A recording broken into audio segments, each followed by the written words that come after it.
Olá, no vídeo de hoje vamos falar sobre o segundo romance de Machado de Assis, que faz parte do projeto Lendo Machado. Então, o nosso livro é A Mão e a Luva. Ele foi publicado em 1874 e eu estou aqui com um exemplar que é da editora Ciranda Cultural. Aqui, essa publicação é de 2008. Ela é voltada principalmente para as pessoas que estão estudando para vestibular. Nessa obra vamos ver o livro na íntegra, como também alguns textos falando sobre a obra, o contexto que foi escrito e também algumas questões de vestibular. Eu achei bem interessante, ela é bem curtinha, o livro é bem curtinho, tem 128 páginas e além dele também a gente pode encontrar nesse livro, nesse box, que são todos os romances de Machado e os contos consagrados. Então, nesse vídeo vamos comparar um pouco sobre a primeira e a segunda obra. Tem alguns pontos que eu consegui encontrar aqui, que faz parte também, e eu vou comentar com vocês. Vou falar um pouco sobre o contexto, como é a obra, como foi dividida, e alguns pontos mais importantes sobre a história.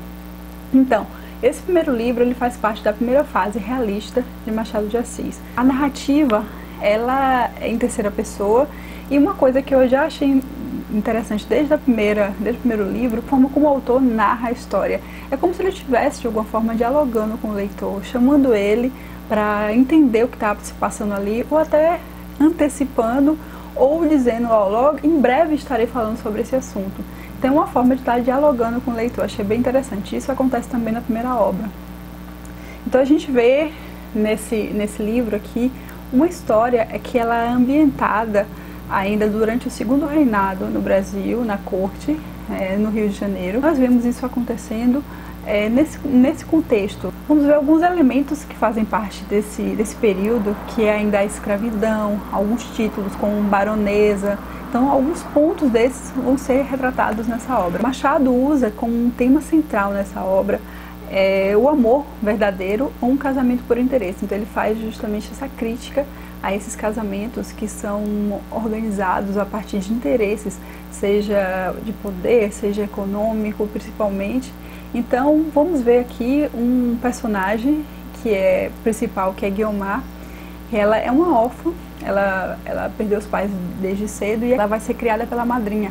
Ela frequenta a escola, no período em que, por exemplo, ela namora com um dos personagens aqui, ela tem 16 anos, então ela está frequentando a escola, ela termina deixando a escola para estar mais próxima para a madrinha, atendendo todos os pedidos dela. Ela é uma baronesa, ela tem certas condições, então ela termina ajudando a afilhada dela. E nós vamos ver aqui três personagens que vão ser pretendentes de Guiomar.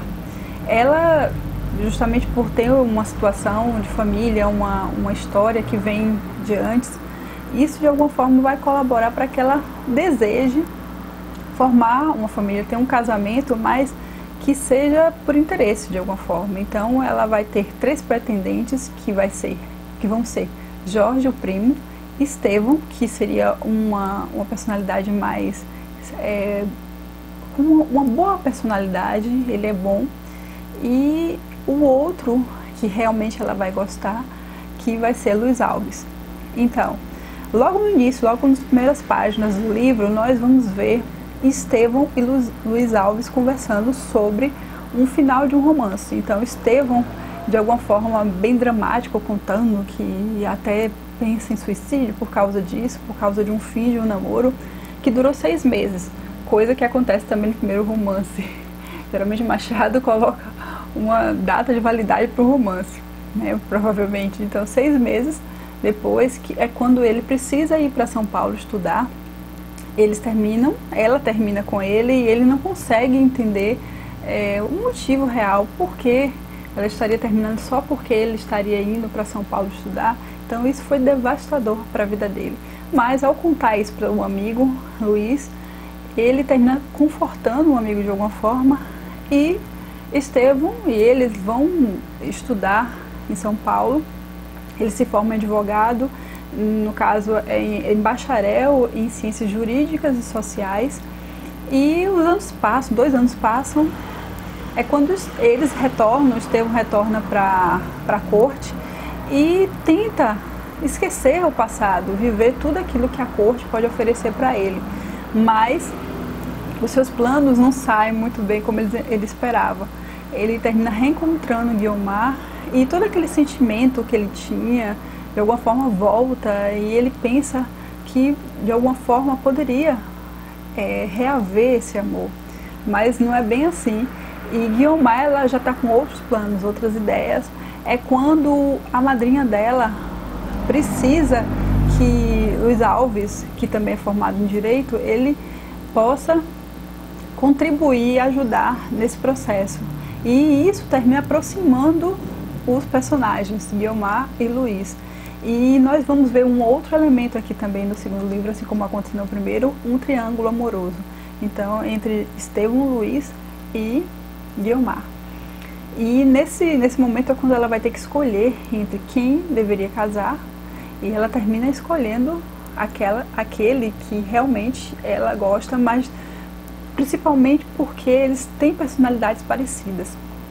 No caso, eles são ambiciosos. E é por isso o título, quando vemos a mão e a luva, seria eles são tão perfeitos um para o outro, assim como a luva é para a mão. Então é uma analogia que o autor faz justamente para dizer o quanto essa personalidade entre deles se encaixa. Esse desfecho de alguma forma agrada e traz algumas lembranças também do primeiro.